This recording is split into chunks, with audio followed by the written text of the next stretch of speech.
చేయొద్దు. మద్యము మాంసము పంపిణీ చేస్తారు, వస్తువులు పంపిణీ చేస్తారు. అలాంటి వాళ్ళకు ఓటేయొద్దు. మంచిగా పనిచేసే వాళ్ళకే ఓటేయాలని రాజ్యాంగం ద్వారా మనకు అంబేద్కర్ గారు వజ్రాయుధం లాంటి ఓటక్కునిచ్చిండు. కాబట్టి దయచేసి దీన్ని దృష్టిలో పెట్టుకోవాలా. మరి ఇవన్నీ ఎందుకు చెప్తున్నా అంటే గతంలో అందరూ కూడా తీసుకొని ఓట్లేసిండ్రు.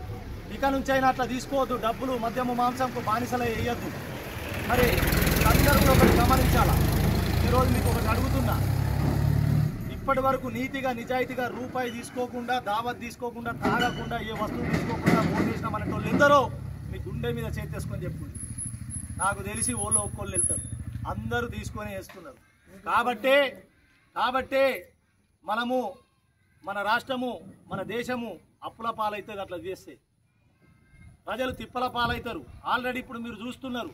మరి ఇవన్నీ మేము ఎందుకు చెప్తున్నామంటే, మీరు పన్నులు కడితేనే మాకు జీతాలు ఇస్తుంది గవర్నమెంటు.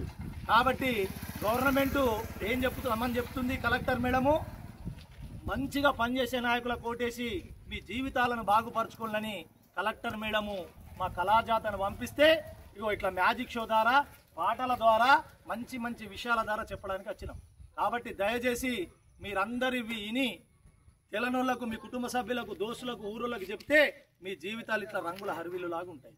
లేదు ఏ గిట్లనే మీ అసుంటోళ్ళు చెప్పుకుంటూ పోతారు, మాకేం చేసేది ఉన్నది, ఓళ్ళు తాగిపిస్తే వాళ్ళకు ఓటేస్తాం, ఓళ్ళు పైసలు ఇస్తే వాళ్ళకు ఓటేస్తాం, అదేవిధంగా ఓళ్ళు వస్తువులు ఇస్తే వాళ్ళకు ఓటేస్తాం, మా ఇష్టం ఉన్నోళ్ళకు ఓటేస్తామంటే ఇగో మీ రంగుల జీవితాలను ఇట్లా చీకటి చేస్తారు.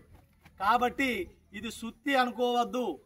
మీకు పని లేక మేము వచ్చి చెప్పుడు కాదు, మీ జీవితాలు బాగుండాలని కలెక్టర్ మేడం పంపిస్తే వచ్చినాము అని మీ అందరికీ తెలియజేస్తూ, మరి ఇది అర్థమైన వాళ్ళకు మంచి విషయం, అర్థం కాని వాళ్ళకు సుత్తి కొట్టినట్టు, అదేవిధంగా పని లేక వచ్చి చెప్పినట్టు కొడుతుంది.